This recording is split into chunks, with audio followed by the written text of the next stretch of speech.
በስመ አብ ወወልድ ወመንፈስ ቅዱስ አሃዱ አምላክ አሜን። በክርስቶስ ክርስቲያን በወልድ ውሉድ ዝተሰመኩም ናይ እግዚአብሔር ቤተሰብ ናይ ድንግል ማርያም ፈተውቲ አቦታትን አደረትን አሕዋትን ከመይ ቀኒኹም ከመይ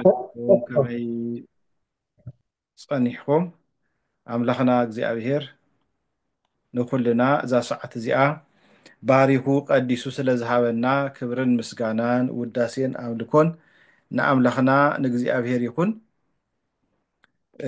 ሕዚ እውን በቲ በቀዳማይ ዝጀመርናዮ ናይ እግዚአብሔር ቃል ሓቢርና ክንመሃሃር ኢና። ብዝሓለፈ ናይ ማቴዎስ ወንጌል ምዕራፍ 4 ተማሂርና ብድሕሪኡ ድማ ኣብ ምዕራፍ 6 ዘሎ ብዛዕባ ጸሎት ዝምልከት ርኢና ነርና።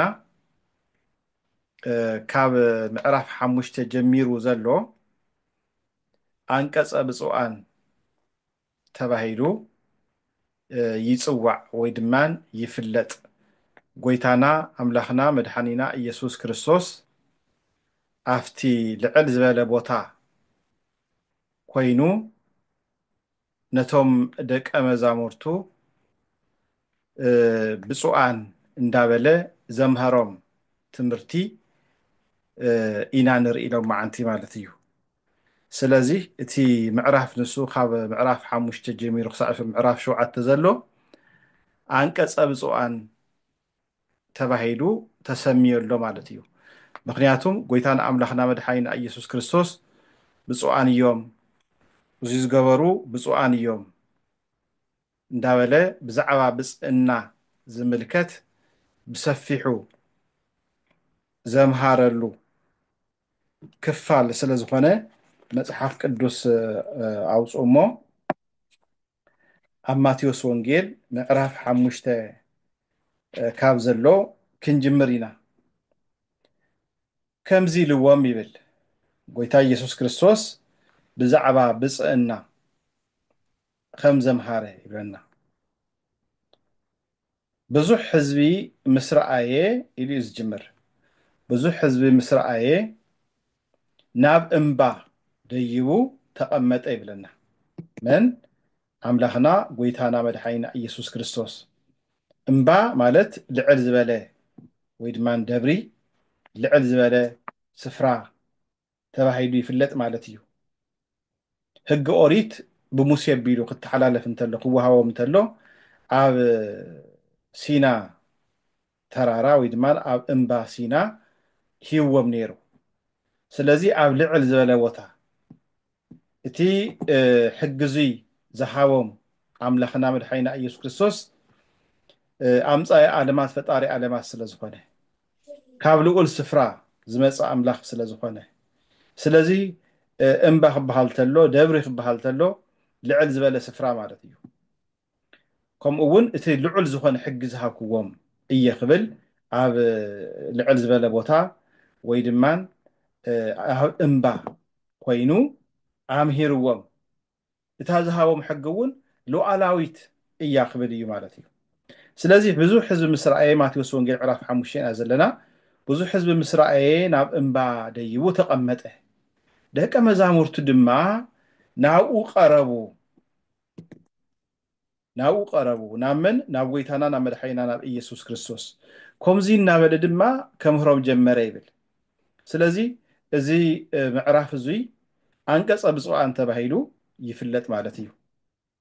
ከምዚ ኢልዎም ብመንፈስ ድኻታት ዝኾኑ ብፁዓን እዮም መንግስቲ ሰማያት ናታቶም እያ እሞ። ዝሓዝኑ ብፁዓን እዮም ምጽንዕናዕ ክረኽቡ እዮም እሞ። የዋሃን ብፁዓን እዮም ንምድሪ ክወርስዋ እዮም። ንጽድቂ ዝጠመየን ዝጸምኡን ብፁዓን እዮም ክጸግቡ እዮም። ዝምሕሩ ብፁዓን እዮም ምሕረት ክረኽቡ እዮም እሞ። ንጹሃት ልቢ ብፁዓን እዮም ንእግዚአብሔር ክርእይዎ እዮም። ገበርቲ ሰላም ብፁዓን እዮም ውሉድ እግዚኣብሔር ክበሃሉ እዮም እሞ ምእንቲ ጽድቂ ስደዱ ብፁዓን እዮም መንግስቲ ሰማያት ንሃቶም እያ እሞ ምእንታይ እንተጸረፍኹም እንታሳጎግኹም ኩሉ ክፉእ እውን ብሓሶት እንተ ተዛረብኹም ብፁዓን ኢኹም ነቶም ቅድሜኹም ዝነበሩ ነቢያት ከምኡ እናሳጎግዎም እዮም እሞ ኣብ ሰማያት ዓስብኹም ብዙሕ ስለ ዝኾነ ተሓጐሱ ደስ እውን ይበልኩም ኢሉ ኣምሂርዎም ይበና ጎይታን ኣምላኽና መድሓኒና ኢየሱስ ክርስቶስ ስለዚ ኣብዚ ናይ መፅሓፍ ቅዱስ መእተዊ ኢልና ንመሃሮ ዘለና እቲ ዋና ዋና ሓሳብ ዝበሃል ብፍላይ ድማን እዛ ወንጌል እዚኣ እዛ ማቴዎስ ወንጌል እንሆ ምዕራፍ 28 ምዕራፋት ኣለዋ ኢልና ኣለና ስለዚ ኣብዘን 28 ምዕራፋት ዘለዋ ዓበይቲ ዓበይቲ ዝበሃላ ነገራት እንዳስተውዐልና እንዳረኣና ንኸደሉ ክፋል እዩ ማለት እዩ ብዝሓለፈ ብዛዕባ ፆመ ኢየሱስ ክንመሃር ፀኒሕና ብድሕሪኡ ብዝሓለፈ ሰሙን ድማን እንሆ ብዛዕባ ፀሎት ዝምልከት ኣብኡ ዝተፀሓፈ ወይ ድማን ኣብ ሰማይ ትነብር ኣቦና ኢሉ ኣምላኽና መድሓኒና ኢየሱስ ክርስቶስ ዝሃቦም ፀሎት ብዝምልከት ርኢና ነርና ማለት እዩ ሕዚ ድማን ኣብዚ አንቀጸ ብፁዓን እዚ ጎይታና ኣምላኽና መድሓኒና ኢየሱስ ክርስቶስ ዘምሃሮም ትምህርቲ እንዳረኣና ክንከይድ ኢና ማለት እዩ ስለዚ ኣብዚ ትርጓሜ ወንጌል ወይ ድማን ናይ ሓዱሽ ኪዳን ትርጉም ኣብ ዘሎ ንሱ ሓቢርና እንዳረኣና ክንከይድ ኢና እዚኣ እንድሕር ተስተኻኺላ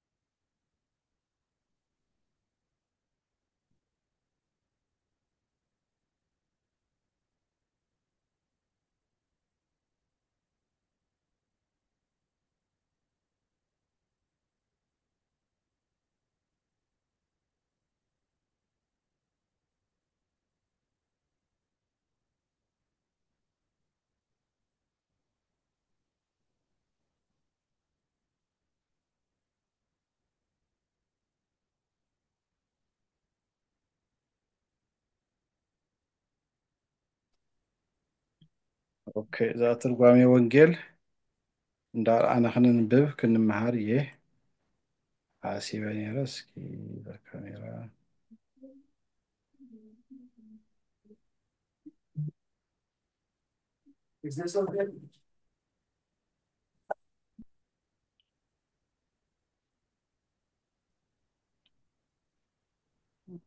ከመፅሕ ካለ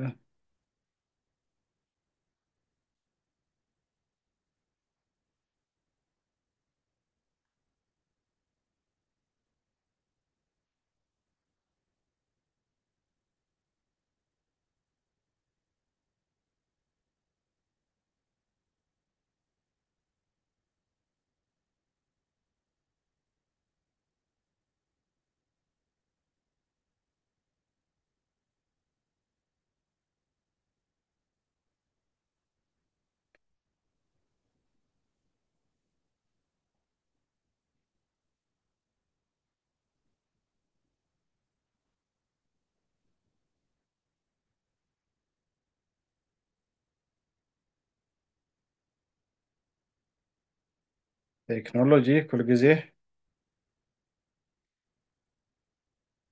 አንተ እንዳሰርሐ ፀኒሑ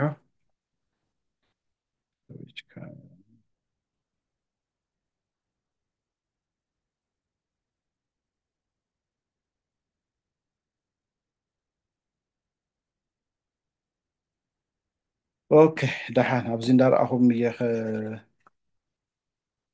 እንዳብርሃናና እየኹም ከይድ ሓሲበ ነይረ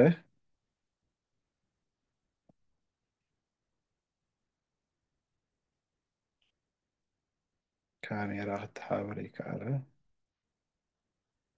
ኦኬ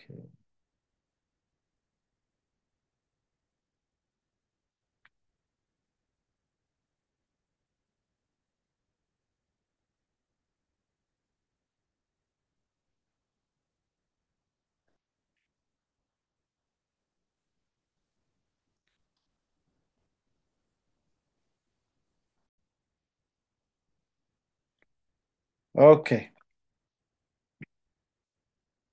دحن انت اي زبل معراف حموشتي خر انت لنا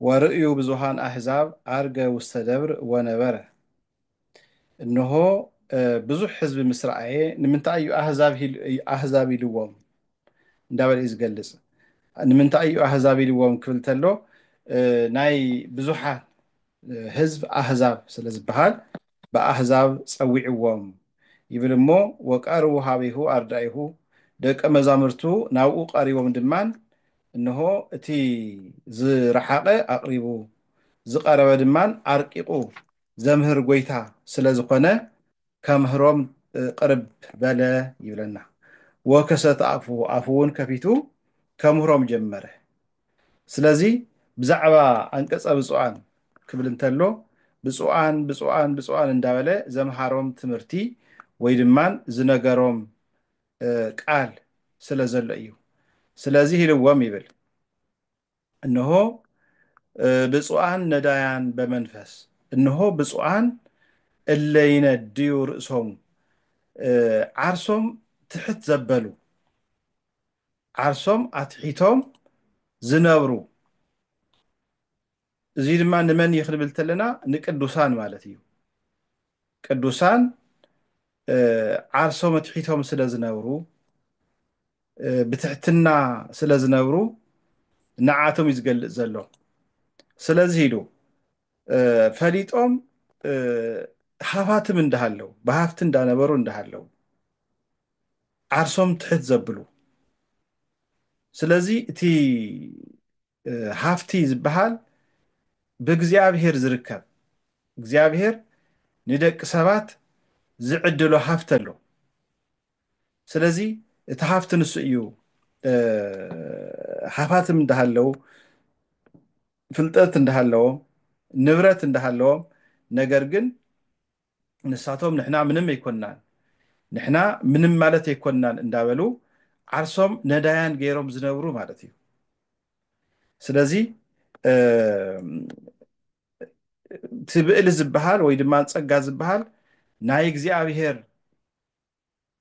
እግዚአብሔር ብባህሪው ዝመጻ ስለ ዝኾነ ናይ እግዚአብሔር ገንዘብ ስለ ዝኾነ እሕና ግን ካብ እግዚአብሔር ዝረኸብናዮ እዩ እምበርን ካብ ዓርስና ዝኾነ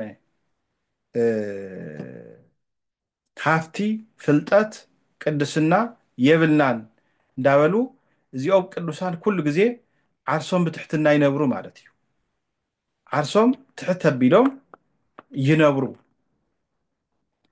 ስለዚ ብፁዓን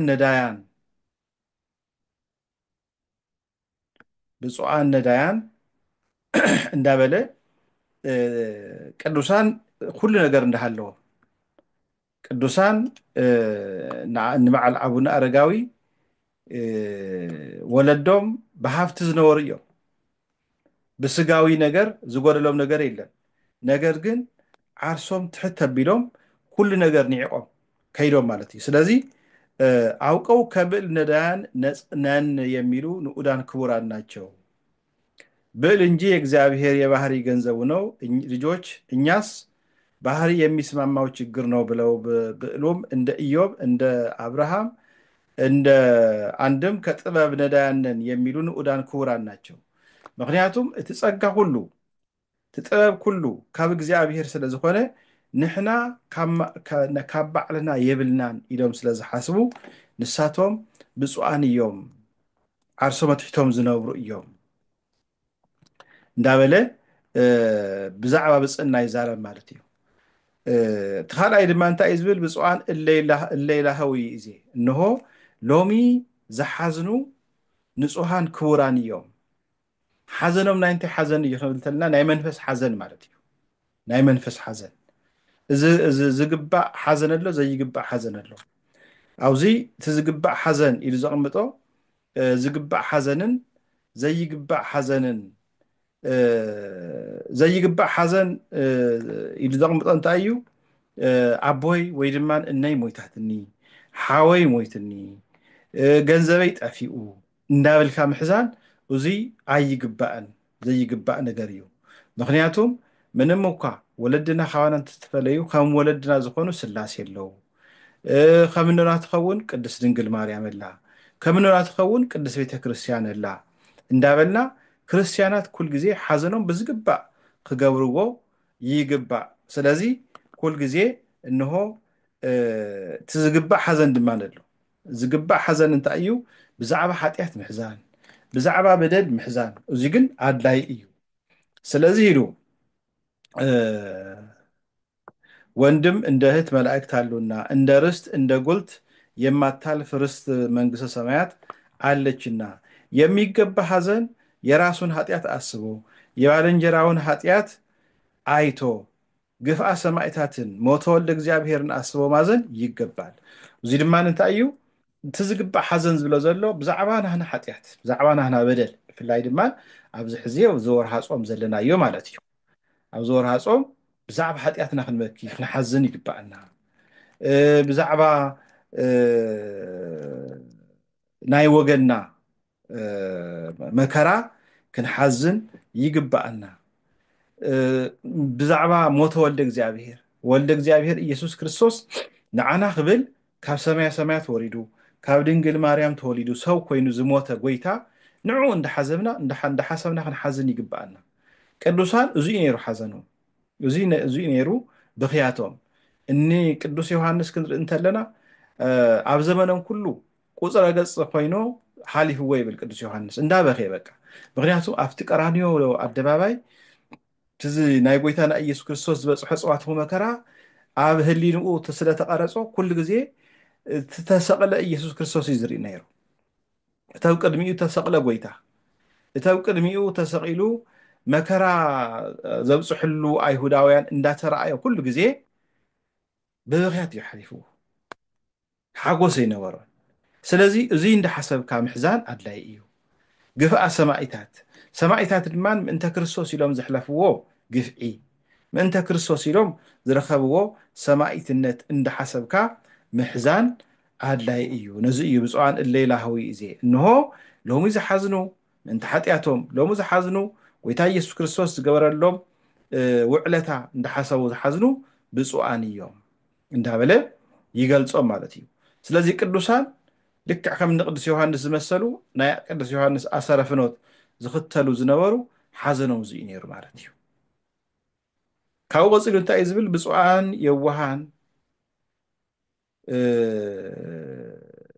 የዋሃን ክብል ተሎ ሃዳግያ ነበቀል ማለት እዩ ቁፅሪ 5 እንታይ እዩ ዝገልጾ ሓጢኣቶም ብዛዕባ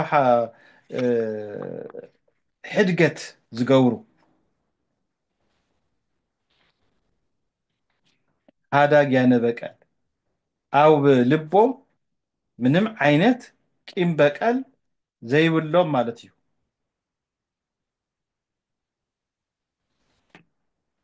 ስለዚ ክርስትና ማለት ድማ እዚ እዩ ቁፅሪ 5 የዋሃን ብፁዓን እዮም ንምድሪ ክወርስዋ እዮም ዝሓዝኑ ብፁዓን እዮም ምፅንዕናዕ ክረኽቡ እዮም እሞ የዋሃን ብፁዓን እዮም ንምድሪ ክወርስዋ እዮም ስለዚ የዋሃን ክብል እንተሎ ብፁዓን የዋሃን ሃዳግያ ነበቀል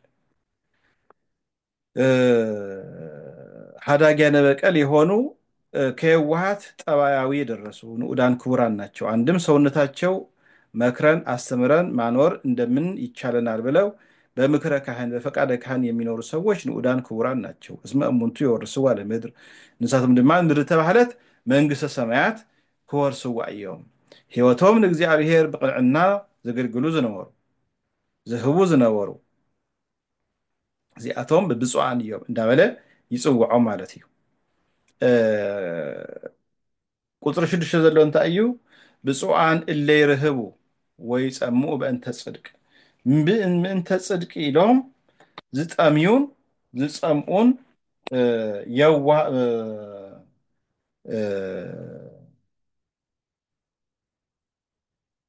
ንሳቶም ድማን ክጸግቡ እዮም ንጽድቂ ዝጠምዩን ዝጸምኡን ብፁዓን እዮም ክጸግቡ እዮም እሞ ስለዚ ኣብዚ ድማ እንታይ እዩ ዘሎ ኣብ ዝተንማ ከተመገብን ሰውነታችን ወስኖ ገቶ ማኖር እንደምን ይቻለናል ብለው ከሚበሉት ከሚጠጡት ከፍለው የሚራቡ ንዑዳን ክቡራን ናቸው። እስመ ኩሉ ዚያነድ ርእሶ እምነ መባሊት ብዙሃን ውእቱ ይክል ይሂዞቶ ስጋሁ እንዲል እነሆ ካፍቲ ዘለዎ ብፍላይ ድማ ኣብቲ ሕዚ ዝኔናዮ ወርሃ ጾም ማለት እዩ። ኣብዚ ሕዚ ዝኔናዮ ወርሃ ጾም ትዘለና ኣካፊልና ንኻልኦት እንዳሓዘና ማለት እዩ ክኸውን ይግብኦ። እዚ እንድሕር ጌርና ኮይና እነሆ ብፅዕና ይግባአና ክቡራን ንኡዳን ንበሃል ማለት እዩ። እስመ ኩሉ ዚያነዲ ርእሶ እምነ መባልኢት እነሆ ንሕና ክንጠምን እንተለና ወይ ድማ ክንጾም እንተለና ብዛዕባ ጥሜት እንታይነት ንርዳእ ማለት እዩ። ስለዚ እንታይ ምግባር ይግባአና ማለት እዩ ምኽፋል ኣካፊልና ነቶም ብጥሜት ዘለው ብፃምእ ዘለው ኣካፊልና ምጽዋት ሂብና ክንድሕን ይግባአና። የሚራቡ የሚጾሙ ንዑዳን ክቡራን ናቸው። አንድም ከመብልዕ ኃጢአት የሚራቡ ከስቲ ኃጢአት የሚጠሙ ንዑዳን ክቡራን ናቸው። አንድም ለፍቅሩ የሚሳሱ ሰዎች ንዑዳን ክቡራን ናቸው። አንድም በመማር ማስተማር በሃይማኖት በምናኔ በንስሐ የሚራቡ ሰዎች ንዑዳን ክቡራን ናቸው። እስመ እሙንቱ ይጸግቡ የረሃብ አጸፋው ጽጋብ ነውና ይጸግቡ አለ እንጂ መንግሥተ ሰማያት ይወርሳሉና ሲል ነው። ይጸምኡ ባለው አጸፋ ይረው የሚል ይገኛልና። ስለዚህ እቶም ሕዚ ጸምኡ ዝነበሩ መንግሥተ ሰማያት ጸምኦም መንግሥተ ሰማያት ዝጠምዮም ማለት ንመንግሥተ ሰማያት ኢሎም ዝጋደሉ ማለት እዩ። ንመንግሥተ ሰማያት ንምርካብ ተጋድሎ ዝገብሩ ብሰማዕትነት ዝሓልፉ እዚኣቶም ብፁዓን እዮም። ቁጥሪ 7 ብፁዓን መሃርያን ዝምሕሩ ዝምሕሩ ብፁዓን እዮም ምሕረት ክረኽቡ እዮም እሞ ዝምሕሩ እንታይ ማለት እዩ? ምሕረት ክበሃል ተሎ ሓደ ሰብ ሓዳግ ክኸውን ክኽእል ኣለዎ ማለት እዩ። ስለዚህ ብፁዓን መሃርያን ለሰው የሚያዝኑ የሚራሩ ንዑዳን ክቡራን ናቸው። ምህረት ስጋዊ፣ ምህረት መንፈሳዊ፣ ምህረት ነፍሳዊ አለ። ምህረት ስጋዊ ቀዶ ማልበስ፣ ቆርሶ ማጉረስ፣ ቢበደሉ ማሩኝ፣ ቢበድሉ ይቅርታ ምህረት ይቅርታ ማለት እንታይ ማለት እዩ? ምሕረት ስጋዊ ዝበሃል ምሕረት ስጋዊ ምሕረት ነፍሳዊና ምሕረት ስጋዊ የሎ። ምሕረት ስጋዊ ማለት ሰብ ጣመ ይኽርኢ እንተለና እዚ ሃይማኖቱ እዚ ይመስል ወይ ድማ እምነቱ እዚ ይመስል ናይ ዓዲ እዚ ዓልየት እዩ ኢልካ ዘይፈለኻ እትህቦ በቃ ሂውማን ኔቸር ማለት እዩ። ከም ሰብ መጠን ሰብ ስለ ዝኾነ ስጋ ዝለበሰ ኩሉ ክጸምእ እንተሎ ቆሪስካ መሃብ ማለት እዩ። እዚ ምሕረት ስጋዊ ይበሃል። ምሕረት መንፈሳዊ ክበሃል ተሎ ድማ እንሆ መንፈሳዊ ዝኾነ ነገር ክብድሉና እንተለው ሰባት ክብድሉና እንተለው ንዓቶም በቃ ምምሓር ቂም ዘይመሓዝ በቀል ዘይመሓዝ ክንብደል ተለና ድማ ይቅረ ማለት ምሕረት መንፈሳዊ ምግባር በጎ ምግባር መስሎት ይዞት ሊኖር መክሮ አስተምሮ ክፉን ምግባር አስቶ በጎን ምግባር ማሰራት ነው። ምሕረት ነፍሳዊ ክፉ ሃይማኖት በጎ ሃይማኖት መስሎት ይዞት ሲኖር ክፉን ሃይማኖት አስቶ በጎን ሃይማኖት ማስያዝ ነው። አንድም ምሕረት ስጋዊ እንዳበለ ይቅጽል። ስለዚህ ምሕረት መንፈሳዊ ክበሃል ተሎ ድማ ደቂ ሰባት በሃይማኖት ንክጸንዑ ምግባር ደቂ ሰባት እነሆ ብዝተፈላለየ መገዲ ዓለም ዝውሓጠቶም ተሃልዮም ኮይኖም ነዞም ኣብ ዓለም ዝተዋሕጡ ዓለም ንዓቶም ከም ዘይተጠቕሞም መኺርካ ሚዒድካ ምምላስ ማለት እዩ። ወይ ድማ ስሑት ዝኾነ ሃይማኖት እንድሕር ከይዶም ኮይኖም እቲ ስሑት ዝኾነ ሃይማኖት ንዓቶም ስለ ዘይጠቕሞም ንዓቶም ምንም ዓይነት ረብሓ ስለ ዘይብሉ ኣረዲእኻ ኣምሂርካ እቲ ኣማናዊ ኦርቶዶክሳዊ ዝበሃል እምነት እዚ ኢልካ ኣምሂርካ ምምፃእ እዚ ምሕረት መንፈሳዊ ይበሃል ማለት እዩ። ነፍሳዊ ምክንያቱም ብነፍሱ ምሕረት ንኽረክብ ናብ ትክክለኛ ሃይማኖት ነምፅኦ ስለ ዘለና ማለት እዩ። ስለዚ ኩል ግዜ ነዚ እዩ ብፁዓን መሃርያን እንሆ ዝምሕሩ ዝምሕሩ ይቕረ ዝብሉ ብይቕርታ ዝመላለሱ ብፍላይ ድማ ኣብ ክርስትና እምነት ብዙሕ ግዜ እቲ ንዓና ዝከብደና እንታይ እዩ ናይ ይቕርታ ሰባት ዘይምዃንና እዩ ሰባት ኩል ግዜ ክብድሉና እንተለዉ ስንና ነኪስና ቂም ንሕዝ እዙይ ኣይግባእን ነዚ እዩ ኣብዛ አንቀፀ ብፁዓን እውን ዘምሕሩ ብፁዓን እዮም ምሕረት ክረኽቡ እዮም ንሳቶም እውን ክመሓሩ እዮም ንምንታይ እንድሕር ንሕና ምሕረት ዘይጌርና ጎይታና ምሕረት ኣይገብረልና ስለዚ ምሕረት ምግባር ኣድላይ ጠቃሚ ስለ ዝኾነ ማለት እዩ ቀፂሉ እንታይ እዩ ዝብለና ንጹሃት ልቢ ብፁዓን እዮም ንእግዚአብሔር ክርእይዎ እዮም እሞ ቅንዕና ዘለዎም ብንጽህና ዝመላለሱ መዝሙረ ዳዊት መዝሙር 63 ክርኢ እንተለና ቅዱስ ዳዊት ልበ ንጹሃ ፍጥር ዲተ እግዚኦ መንፈሰ ርቱዕ ሓድሽ ተከርሲ እንሆ ኦ ጎይታ ንጹህ ልቢ ፍጠረለይ እንዳበለ ይጽርሊ ንጹህ ልቢ ንዓኻ ዝጥምት ልቢ ኣምላኽ ዓድለኒ ይብል ማለት እዩ መዝሙር 63 ድማ ቁፅሪ 4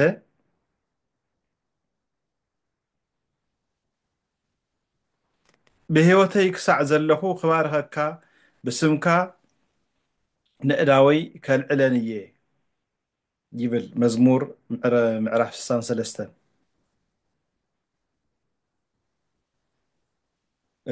መዝሙር 63 ብቅንፍ 64 ድማ ቁፅሪ 4 ካብቶም ኣብ ሕቡእ ቦታ ንንጹህ ክወግኡስ መልሓሶም ከም ሰይፊ ዝስሕሉ ፍላጣታት መሪር ቃል ዝዝግቡ ሰውረኒ ብድንገት ይወግኡ ኣለዉ ኣይፈርሑን ድማ እንዳበለ ሕማቅ ዝኾነ ልቢ ክፉእ ዝገብር ልቢ ንሆ ካብኡ ክንወፅእ ክንምለስ ከም ዘለና ይነገረና ማለት እዩ እንታይ ዝብለና ከንጽህና ልቡና ይደረሱ ንጽሃ ልቡና ዝበጽሑ አንድም በንስሐ ከኃጢአት ንጹሃን የሆኑ አንድም ከቂም ከበቀል ንጹሃን የሆኑ ንዑዳን ክቡራን ናቸው ተመልከቱ እቲ ብፁዓን ንጹሃን ልብ ዝብል ዘሎ ልቦም ብልቦም ንጹሃን ዝኾኑ ማለት ሓደ ብንስሐ ካብ ኃጢአት ንጹሃን ዝኾኑ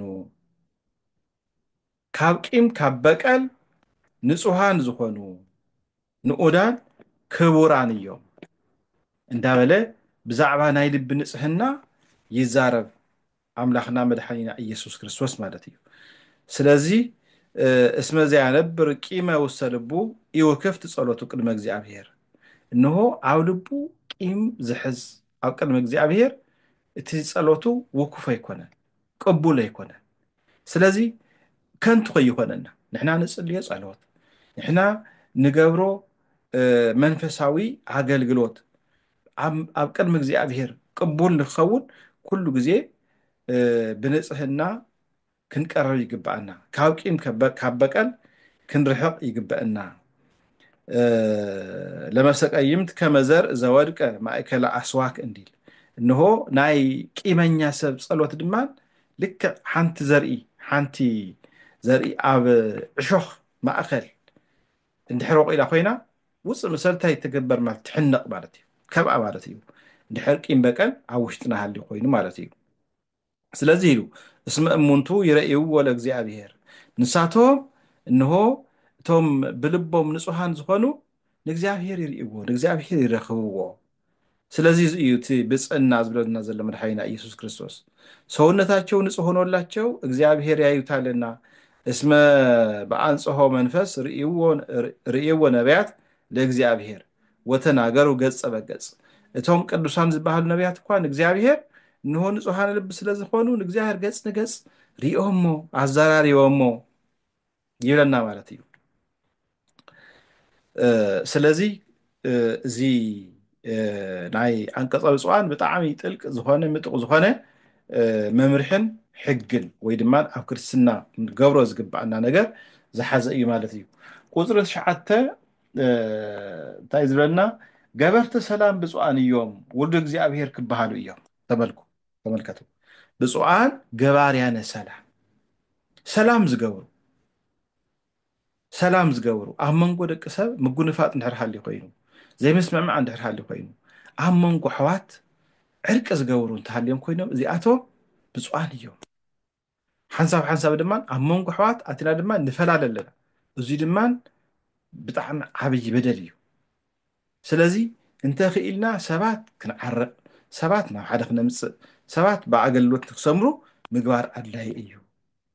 ስለዚ ኢሉ ኣብነት እለ ይገብሩ ሰላም ይላል። ሰላም ንዝገብሩ ዓቀበቱን ወጥተው ቁልቁለቱን ወርደው ሰውን ከሰው ጋራ ሰውን ከሰው ጋር የሚያስታርቁ ንዑዳን ክቡራን ናቸው። ዓቀበት ወፂኦም ቁልቁለት ወሪዶም እንታይ ማለት እዩ? ሰባት ክበኣሱ እንተለው ሰዓቶም ወሲዶም ግዚኦም ወሲዶም ትናቶም ስራሕ ገዲፎም ዝገብርዎ መስዋዕትነት ማለት እዩ። ክቡራን ንዑዳን ናቸው። እንደ መልከ ጼዴቅ እንደ ሊቀ ሃገር የመልከ ጼዴቅ በጳውሎስ ታውቋል እንዳበለ እዚ ዓርሱ ዝኽኣል ሃተት ኣለዎ። ስለዚ አንድም ሰው ሰርቆ ቀምቶ ከፈጣሪው ጋር የሚጣላ የሚበላውን የሚለብሰውን እንጂ ቢያጣ ነው ብለው የሚበላውን የሚለብሰውን ሰጥተው ከእግዚአብሔር ጋር የሚያስተራርቁ ባለጠጎች ንዑዳን ክቡራን ናቸው። ሰብ ናብ ስርቂ ዝኣተወሉ ምክንያት እንታይ እዩ እንድሕር ኢልና ወይ ክጠምዩ እንተሎ እዩ ወይ ስራሕ ክስእ እንተሎ እዩ። ስለዚ ሃፍቲ እንዳሃለዎም ገንዘብ እንዳሃለዎም ወይ ድማ ናይ ዓርሶም ድርጅት ሃልይዎም ከስርሑ ዝኽእሉ ሰባት እንዳሃልዮም ኮይኖም ነዚ ብድኽነት ዝነብር ነዚ ብፀገም ዝነብር ሰብ ንዕኡ እንድሕር ሓልዮምሉ እንድሕር ኣስሪሖሞ እንድሕር ዝግባእ ነገር ድማ ገይሮምሉ እዚ ሰብ እዚ ካብ እንታይ ኣድሒኖመሉ ማለት እዩ? ካብ ክፉእ ነገር፣ ካብ ስርቂ፣ ካብ ተፈላለዩ ነገር ኣድሒኖመሉ ማለት እዩ። ስለዚ እዚ ዝገብሩ ብፁዓን ንዑዳን እዮም። ከእግዚአብሔር ጋር የሚያስተራርቁ ባለጠጎች ንዑዳን ክቡራን ናቸው። አንድም ሰውን በንስሐ ከእግዚአብሔር ጋር የሚያስተራርቁ ቀሳውስት ንጹሐን ክቡራን ናቸው። እስመ እሙንቱ ወደ እግዚአብሔር ይሰመዩ። እንሆ ሰባት ድማ ናብ ሓጢአት ክወድቁ እንተለው ብዛዕባ ናይ ሓጢአት ክፋእ ሓጢአት ክፉእ ከም ዝኾነ ሓጢአት ቁስሊ ከም ዝኾነ ቁስለ ነፍሲ ከም ዝኾነ ሓጢአት ናብ ሲኦል ከም ዘውርዶም ተረዲኦም መምህራን ካህናት ኣገልገልቲ ነዞም ሰባት እዚኦም ምዒዶም ናብ እግዚአብሔር ክጥምቱ ብንስሐ ክምለሱ እንድሕር ገይሮም እዚኣቶም ንዑዳን ክቡራን ይባሃሉ፣ ውሉደ እግዚአብሔር እውን ይባሃሉ። የእግዚአብሔር ልጆች ይባላሉና እስካሁን ውሉደ እግዚአብሔር አላለም። አሁን እንዲህ ማለቱ ሰላምን ነው ስለምን ነው ቢሉ በመሰሉት ጌታ በመስቀሉ ተሰቅሎ ወደ መቃብር ወርዶ ሰውን ከእግዚአብሔር እንዳስታረቀ እነሱም ዓቀበቱን ወጥተው ቁልቁለቱን ወርደው በማስታረቃቸው ይመስሉታልና በእኒህ መምሰል የሁሉንም መምሰል መናገር ነው። ስለዚህ ጎይታ ኢየሱስ ክርስቶስ እንደቂ ሰባት ድሕነት ኢሉ ዝገበረ ጽዋዕቶ መከራ ሙሉ ንዑ ይመስልዎ ኣለው። ቁፅሪ 10 ገበርቲ ሰላም ብፁዓን እዮም ውሉድ እግዚአብሔር ክበሃሉ እዮም። ቁፅሪ 10 ምእንቲ ጽድቂ ይስደዱ ብፁዓን እዮም መንግስተ ሰማያት ናታቶም እያ እሞ። ምእንቲ ጽድቂ እንታይ ማለት እዩ? ምእንቲ ጽድቂ ብፁዓን እለ ይሰደዱ በእንተ ጽድቅ እንሆ በመማር በማስተማር በምናኔ በንስሐ በሃይማኖት አገራቸውን ጥለው የሚሰደዱ ንዑዳን ክቡራን ናቸው። እዚኣቶም ድማን ልክዕ ጎይታ ኢየሱስ ክርስቶስ እቶም ደቀ መዛሙርቱ ከም ዝሓትትዎ ንሕናሲ ገዛና ቤተሰብና ደቅና ዘሎ ገራሆና ገዲፍና መፂና ንዓና ዓስብና እንታይ እዩ ዝግበአና ከም ዝበልዎ እዞም ቅዱሳን ድማን ዓዶም ገዲፎም ንኣብነት ተስኣቱ ቅዱሳን ናብ ዓድና ክኣቱ እንተለዉ ክንሪኦም ከለና ካብ ማእኸላይ ምብራቅ እዮም መፅኦም ፍርቆም ንደቀ ነገስታት ዝነበሩ እዮም ከምና ኣቡነ ኣረጋዊ ዝመሰሉ ወለዶም ዝሰኣኑ ነገር የብለዎም ነገስታት እዮም። ነገር ግን ብምናኔ እዚ ዓለም እዚ ንዓና ዝኾነና ዓለም ኣይኮነን፣ ናህና ዓለም ካሊእ ዓለም ኣሎ፣ እግዚአብሔር ዘዳለወና መንግስቲ ሰማያት ኣሎ ኢሎም እዚ ናይ ዓለም ከንቱነት ርእዮም ገዲፎም ዝመፁ ንሳቶም ብፁዓን ምእንቲ ጽድቂ ኢሎም ዝስደዱ ብፁዓን እዮም እንዳበለ ይገልጾም ማለት እዩ። እስመ ሎሙ ይእቲ መንግስተ ሰማያት መንግስተ ሰማያት ክወርሱ እዮም መንግስተ ሰማያት ናታቶም እያ እንዳበለ ይገልጽ ማለት እዩ። ቁጥሪ 11 ብፁዓን አንትሙ ሶበ ይሰድዱክሙ እንሆ ከሳግጉኹም እንተለው ምእንቲ ጽድቂ ስደዱ ኢሉ እሞ መንግስት ሰማያት ናሃቶም እያ ምእንታይ እንተ ጸረፉኹም እንተ ሳገጉኹም ኩሉ ክፉእ እውን ብሓሶት እንተ ተዛረብኹም ብፁዓን ኢኹም። ተመልከቱ፣ እዚ ሐዋርያት ዝገበረዎ ተግባር እዩ። ምእንታይ ስለ ዘሳገጉኹም፣ ምእንታይ ብዙሕ ዓይነት መከራ ስለ ዘብፅሕልኩም ንስኻትኩም እዚ ምግባርኩም ብፁዓን ኢኹም።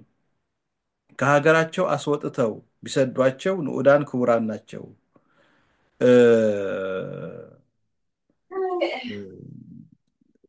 ብዙሓት እውን ከምኡ ገይሮም ኣሳዊጎሞም እዮም። ስለዚ ተፈስሑ ወተሃሰዩ ኢልዎም።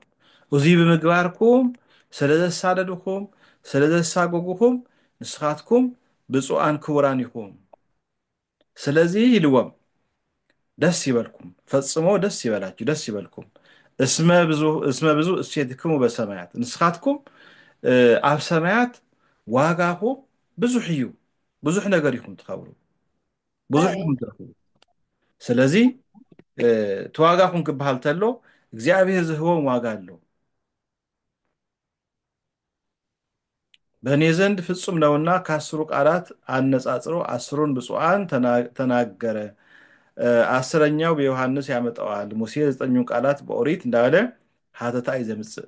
ስለዚ እዚኣቶም ብፁዓን ይበሃሉ ማለት እዩ። አንቀጸ ብፁዓን ተባሂሉ ተጸውዓሉ ምክንያት ነዚ እዩ ማለት እዩ። ስለዚ ኣብ መወዳእታ ግን እንታይ ኢልዎም ጎይታና ኣምላኽና መድሓኒና ኢየሱስ ክርስቶስ ኣብዚ ማቴዎስ ወንጌል ምዕራፍ 5 ንሪኦ ዝጸናሕና ሐዋርያት ንምንታይ እዮም ምእንተ ጎይታ። ስለዚ ንሳቶም እንተ ጎይታ ምንተ ጎይታና ኢየሱስ ክርስቶስ ኢሎም ኣሳጉጎሞም ሂወቶም ብምልኡ ብመገዲ እግዚኣብሔር ኣሓሊፎም ኢልና ኢና። ድሓር ግን ዝነገረና ነገር ኣሎ። ንሐዋርያት እውን ዝነገሮም ምሳሌ ሂብዎም። እቲ ምሳሌ ዝሃቦም እንታይ እዩ? ንስኻትኩም ናይ ምድሪ ጨው ኢኹም። ንሐዋርያት እዩ ዝነግሮም ዘሎ። ንስኻትኩም ናይ ምድሪ ጨው ኢኹም። ጨው መቐረቱ እንተጠፍአስ ብምንታይ ይምቅር? ንደገ ደርቢዩ ንደገ ደርቢዮም ብእግሪ ሰብ ክርገጽ እንተዘይኮይኑስ ዝጠቅም የብሉን። ስለዚ አንትሙ ፄው ለዓለም እንሆ ንስኻትኩም ናይ ምድሪ ጨው ኢኹም። ጨው እንታይ እዩ ዝገብር? ጨው ብዙሕ ግዜ ንተልጫ ዘምቅሮ ጨው እዩ። ጨው ብዙሕ ግዜ ኣብዛ ዓለምና ክንርኢ ከለና ፕሪዘርቫቲቭ እዩ ጨው። እቲ ምግቢ ከይባላሾ ዝገብሮ ጨው እዩ። ዓድና ሪኢኹም ድሕር ኮንኩም ቋንጣ ክስቀል ተሎ ጨው ጌርካ ምእንታን ነፍሳት ከይፈጥር እንታይ ይግበር ማለት እዩ? ጨው ነስኒስካ ይዝርጋሕ ማለት እዩ። ማንኛውም ምግቢ ኣብዚ ዋላ ዘለናዮ ዓለም ድሕርና ኮይና ጨው ፕሪዘርቫቲቭ እዩ። ስለዚ ናይ ምድሪ ጨው ኢኹም ኢልዎም ንሐዋርያት። ምክንያቱም ብጨው ተመሰለሉ ምክንያት እንታይ እዩ? ዓለም አልጫ ዝኾነ ዓለም መቐረት ኣይነበሮን። ብስነ ምግባር ዝወደቐ ዓለም ብናይ ሐዋርያት ኣስተምህሮ እዩ መቐረት ረኺቡ እቲ ስነ ምግባር ዘይነበረሉ ሕብረተሰብ። ስለዚ ወንጌል ኣብዚ ዓለም ክትስበኽ እንተላ ቤተ ክርስቲያን ኣብዚ ዓለም እዚ ክትትከል እንተላ ደቂ ሰባት ካብቲ እንስሳዊ መነባበሮ ወፂኦም ሞራል ይኹኑ ማለት እዩ። ምክንያቱም ቤተ ክርስቲያን ናይ ሞራል ገዛ ስለ ዝኾነት ማለት እዩ። ስነ ምግባሮም ንክዕቅቡ ዝገብሮም ናይ ሐዋርያት ኣስተምህሮ እዩ። ናይ ሐዋርያት መቐረት እዩ። ሐዋርያት ተዘየምህሩ ነይሮም እዛ ዓለም እዚኣ ነንባዕሉ ክጣፋእ ነይሩ። ነገስታት ምስ ነገስታት ደቂ ሰባት ምንም ዓይነት ኢሞራል ዝኾነ ላይፍ ንክህልዎም ይኸውን ነይሩ ማለት እዩ። ስለዚ ኣብዚ ዓለም እውን እዛ እዚ ወንጌል እዙይ እዚ ወንጌል እዙይ ኣብ ዓለም ክስበኽ ተሎ እዚ ወንጌል እዙይ ኣብ ዓለም ክንገር እንተሎ ደቂ ሰባት ካብ ስነ ምግባር ወይ ድማ ካብ ሕማቕ ምግባር ናብ ሰናይ ዝኾነ ምግባር ይመፁ ማለት እዩ ዓለም መቐረት ዘለዋ ትኸውን ብዘይ ወንጌል እኮ ዓለም መቐረት የብላን እኮ ብዘይ ቃል እግዚኣብሔር ዓለም መቐረት የብላ ሎሚ ንሪኦ ዘለና ሴኩላሪዝም ዓለማውነት ብምንታይ ዝመፀ እንተኢልና ደቂ ሰባት ካብ መገዲ እግዚኣብሔር ስለ ዝወፁ እዮም ደቂ ሰባት ካብ መገዲ እግዚኣብሔር ክወፁ ከለዉ እንስሳ እዮም ዝመስሉ ልክዕ ዘን እንስሳ ኣብ ደገ ዘይሓፈራ ኩሉ ነገር ዝገብራ ልክሖም ማለት እዩ ሰብ ድማ ማለት እዩ ካብ መገዲ እግዚኣብሔር ክወፅ እንተሎ ፈሪሃ እግዚኣብሔር ክርሕቆ እንተሎ እንስሳዊ እዩ ዝኸውን ስለዚ እዚ ወርሃ ፆም እዚ ንሕና ካብ እንስሳዊ ባህሪ ናብ መልኣካዊ ባህሪ ዘምፀና እዩ ምስ እግዚኣብሔር ዘራኽበና እዩ ኣብዚሕና ክንፅሊ ኣብዚሕና ድማ ቃል ኣምላኽ ክንመሃር ዝገብረና እዩ እዚ ፆም ማለት ፆም ክበሃል ተሎ ካብ እንጀራ ምክልካል ጥራሕ ኣይኮነን ካብ ነገር ምክልካል እውን እዩ ካብ ክፉእ ነገር ምክልካል እዩ ኣእምሮና ኩሉ ግዜ እግዚኣብሔር ክሓስብ ክኽእል ተሎ እዩ ኣንደበትና ካብ ክፉእ ነገር ክድሕን ክወፅእ እንተሎ እዩ ኣለበለዚያ ኣፍና እውን ክፉእ ቃል ዛረብ እንድሕር ኮይኑ ኢድና እውን ክፉእ ቃል ፅፍሕፍ እንድሕር ኮይኑ እንዲ ዓለም እኮ ኢሞራል እንዳኾነት እያ ትኸድ ዘላ ንምንታይ ኢና ተፈላሊና ዘለና ደቂ ሰባት ዋላ ኣብ ሓንቲ ቤት እምነት ኮይና ዋላ ኣብ ሓንቲ ክፍለ ሃገር ኮይና ዋላ ኣብ ሓንቲ ዓዲ ኮይና ንምንታይ እዩ ሰባት ብናይ ፖለቲካል ኣይዲዮሎጂ ዝፈላለዩ መንፈሳዊነት ዝጠፍኦ ንምንታይ እዩ ብቃል እግዚኣብሔር ስለዚ ይነብር እዩ ስለዚ ኣንትሙ እትውፅኡ ለምድሪ ንስኻትኩም ናይ ምድሪ ጨው ኢኹም ክብለና እንተሎ እቲ ጨው ዝኾነ እቲ ኣልጫ ዝኾነ ዓለም ዝምቅረሉ ብቃል እግዚኣብሔር ስለ ዝኾነ እዩ ንሕና ብቃል እግዚኣብሔር እንድሕር ተታሒዝና ኮይንና ንዛረቦ ኩሉ ንሰብ ዘሐጉስ እዩ ዝኸውን ኣብ ሓዳርና ኣብ ናብራና ምስ ኣዕርኽትና ኣብ ናይ ንሰርሐሉ ቦታ ኩሉ ግዜ ሞራል እዩ ዝኸውን ዝተኣረመ እዩ ዝኸውን ንሱ ጥራሕ ኢሉ እውን ኣይተረፈን ኣንትሙ ብርሃን ለዓለም ድማ ድዎም ንስኻትኩም ናይ ዓለም ብርሃን ኢኹም እግዚኣብሔር ብርሃን እዩ እግዚኣብሔር በባህሪኡ ብርሃን እዩ ንሃዋርያት ድማ ብርሃን ኢልዎ ብርሃን ፀልማት ከም ዘጥፍእ ኩሉ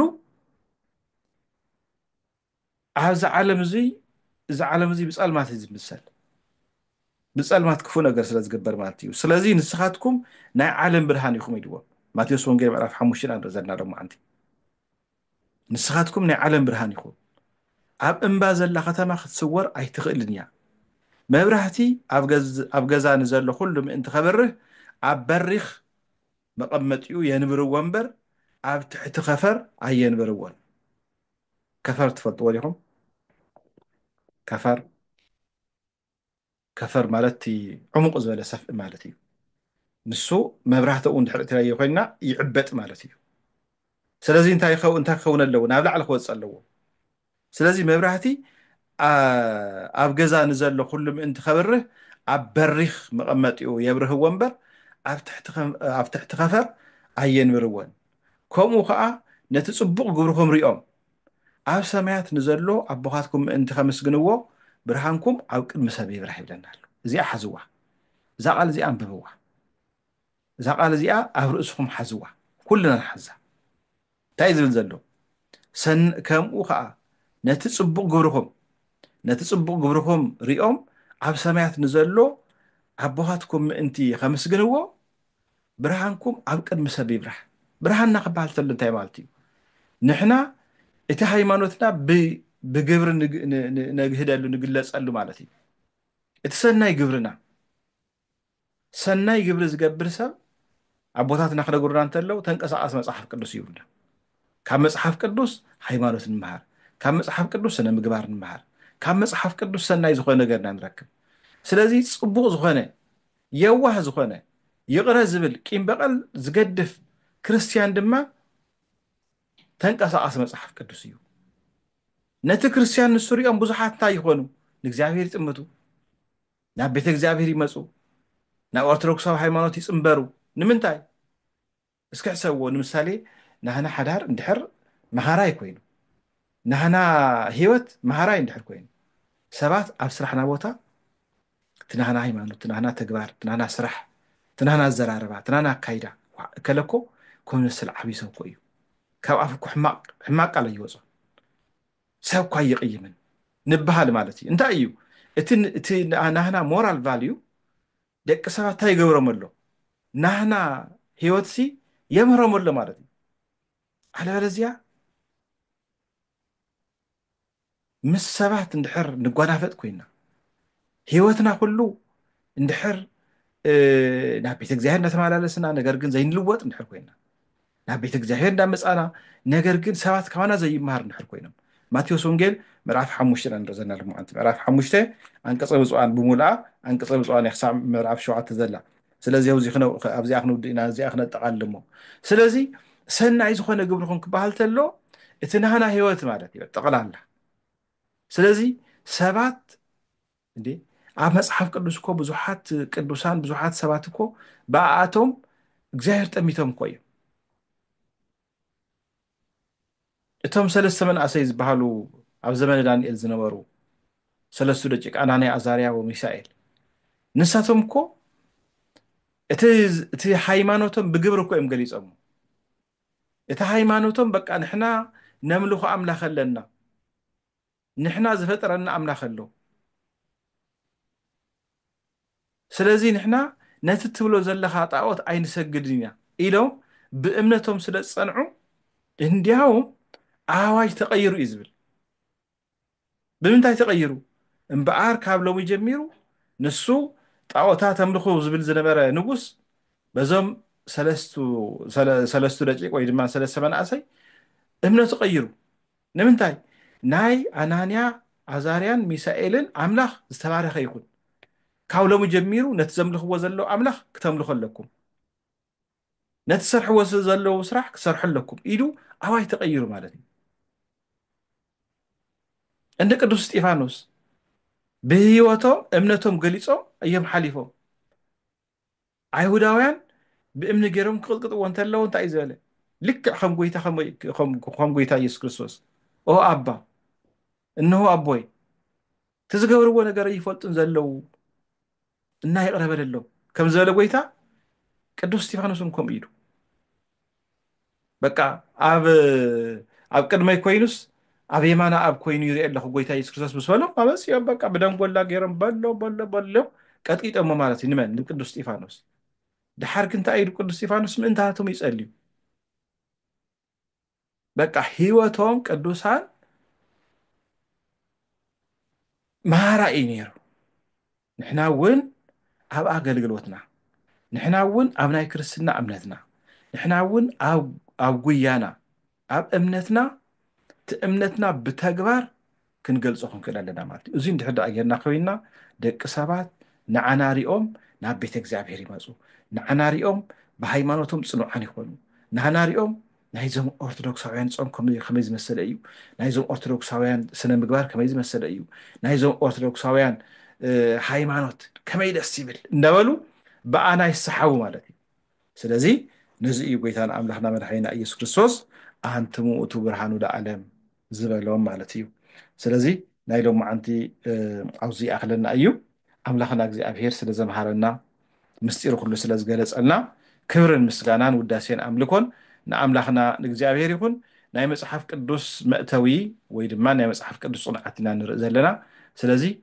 እተን ዘለዋ መፅሓፍቲ ብሓፂሩ እቲ ዋና ዋና ዝበሃል ሃይላይት እንዳረኣይና ኢና ንኸይድ ስለዚ ኣምላኽና እግዚኣብሔር ስለ ዝነበረና ግዜ ክብርን ምስጋናን ንዑ ይኹኖ ዘምሃረና ዝገሰፀና ዝመኸረና ናይ ኣቦታትና ኣምላኽ እግዚኣብሔር ሽሙ ዝተባረኸ ይኹን ወስብሐት ለእግዚአብሔር ወለወላዲቱ ድንግል ወለመስቀሉ ክቡር ይጽንሐልና እግዚአብሔር ምስ ኩልና ይኹን